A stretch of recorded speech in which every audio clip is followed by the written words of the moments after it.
쿠키뉴스 조현우 기자와 함께하는 워키토키 시작하겠습니다. 오늘도 스튜디오에 조 기자 나와 있습니다. 안녕하세요. 네, 안녕하세요. 오늘은 어떤 주제로 이야기 나눠볼까요? 네, 두 곳의 대형마트가 올해 2분기 사상 처음으로 동반 적자를 기록했습니다. 온라인 쇼핑 시장이 급속도로 성장하자 이에 대응하기 위해 공격적인 할인 경쟁을 펼친 탓에 손실을 본 것으로 분석되고 있는데요. 한 곳은 신용등급 전망마저 내려간 상황입니다. 그래서 오늘은 재래시장과 마트 간의 역차별, 마트와 온라인 마켓의 변화 등 전반적인 유통가 상황 살펴보겠습니다.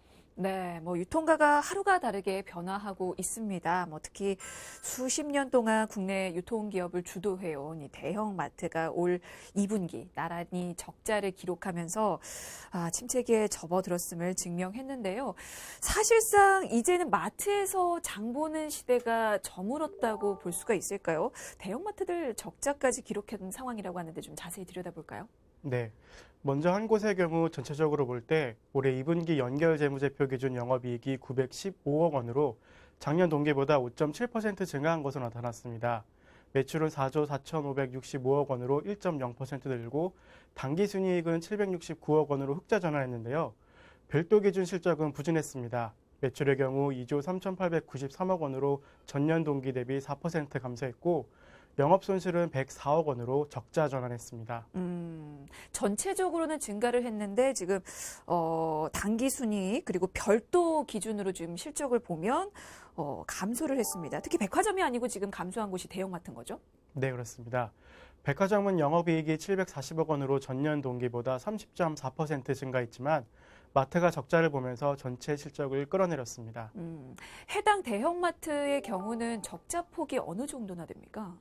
2분기 매출은 1조 5,962억 원으로 전년 동기보다 1.6% 증가했지만 339억 원의 영업 손실을 냈는데요.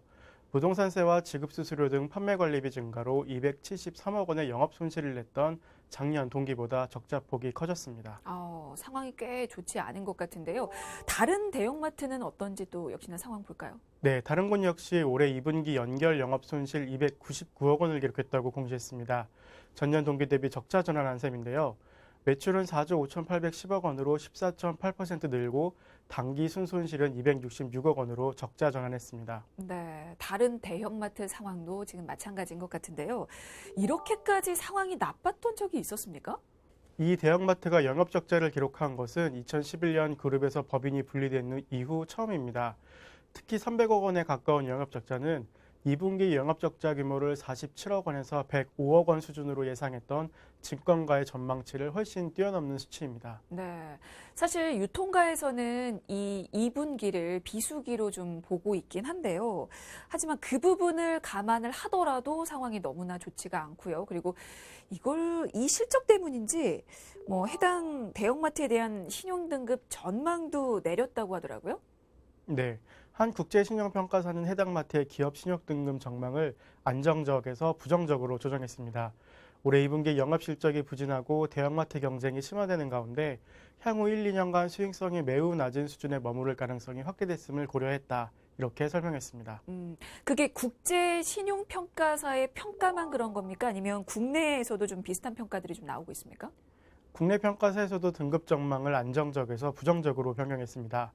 주력 사업인 대형마트의 실적 저하로 전반적인 수익 창출력이 악화되고 있다면서 업계 내 경쟁 현황을 고려하면 저하된 수익력의 회복 가능성이 크지 않다라고 설명했습니다. 네, 20년 이상 이 한국 유통산업을 이끈 대형마트에 이렇게 위기가 좀 찾아왔는데요.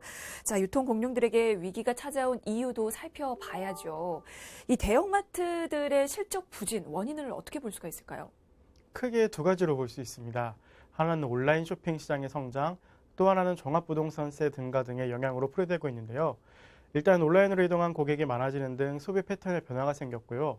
그동안 국내 유통업체들은 목 좋은 곳에 부동산을 매입해 점포를 운영해왔는데 이제는 감당이 안 되는 것으로 전망되고 있습니다. 네, 유통업체가 아니라 주 사업이 부동산이라고 불릴 정도로 부동산 가격이 상승을 했었는데 이제 이 종합부동산세를 피할 길이 없어진 거죠.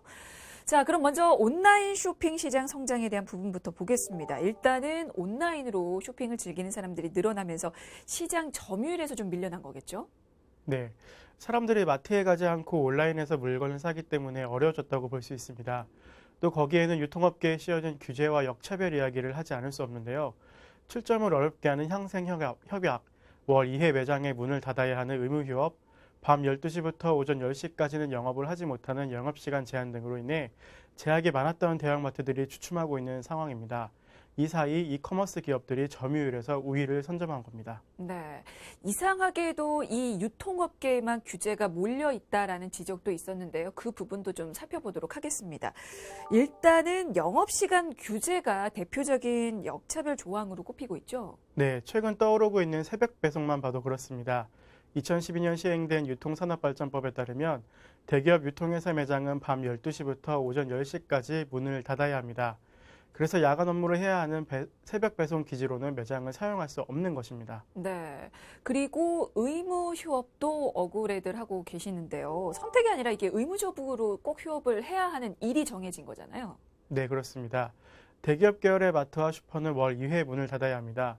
대부분은 장사가 잘 되는 공휴일이기 때문에 매출의 3에서 5%가 줄어들게 됩니다. 반면 온라인은 365일 24시간 영업 제한이 없습니다. 그래서 역차별이라는 말이 나오는 이유입니다. 네, 사실 이 의무 휴업 제도는 전통시장 활성화에서 시작이 됐는데요.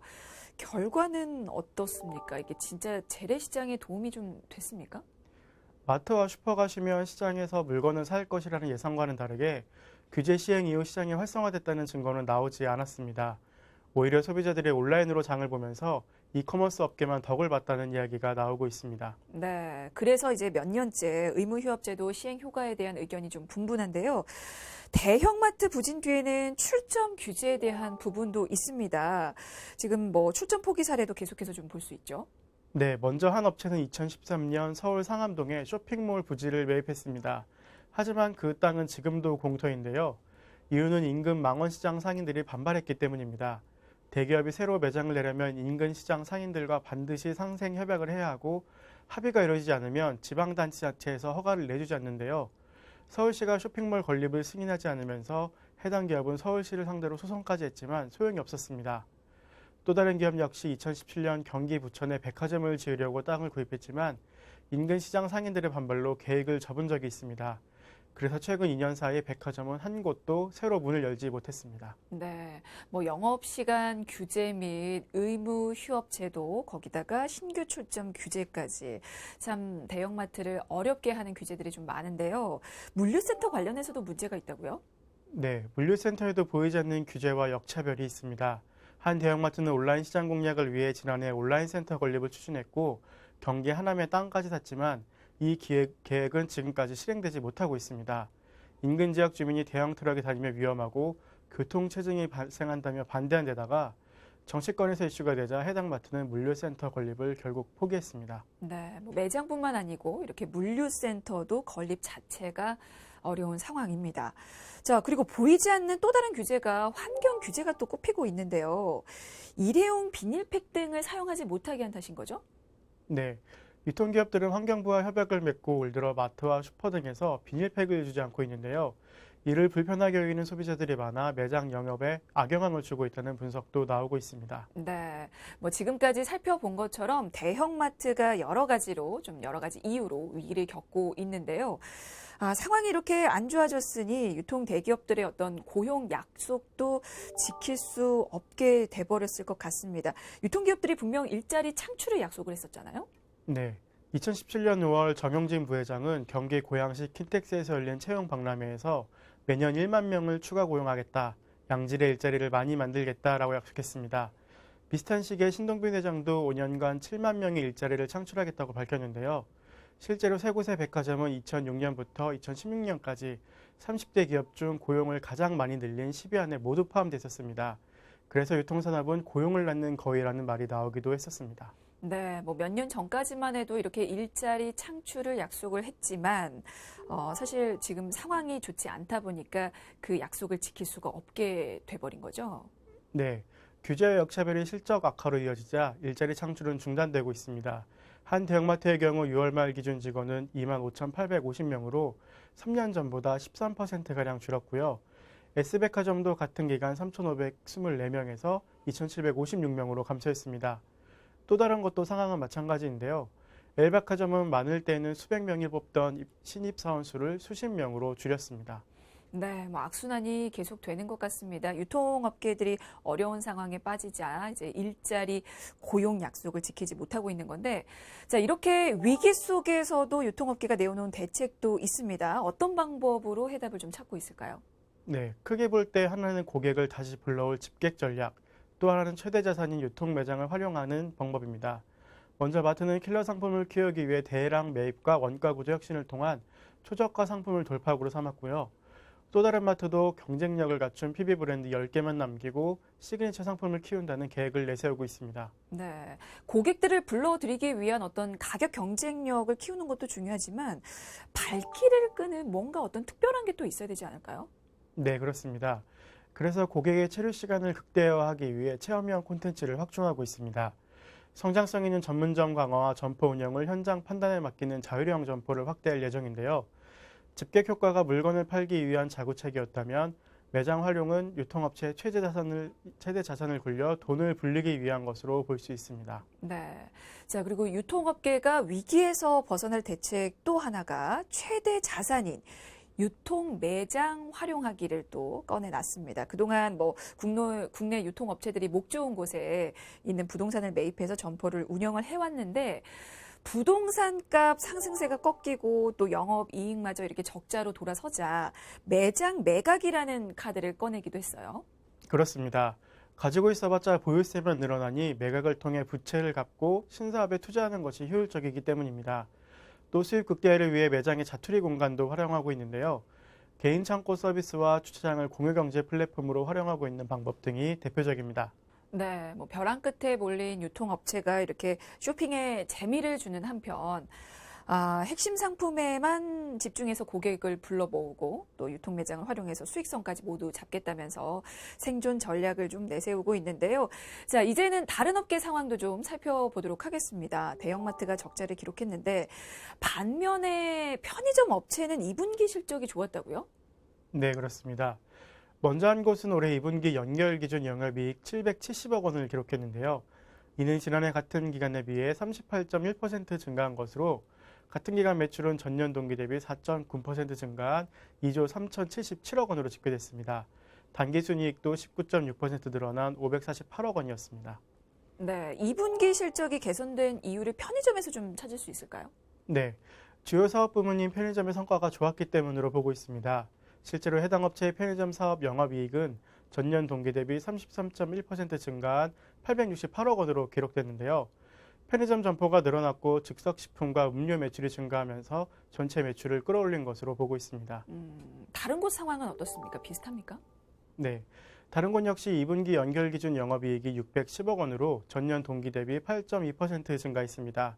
같은 기간 매출도 2.6% 증가한 1조 5,165억 원, 단기순이익은 1.3% 늘어난 459억 원으로 집계됐는데요.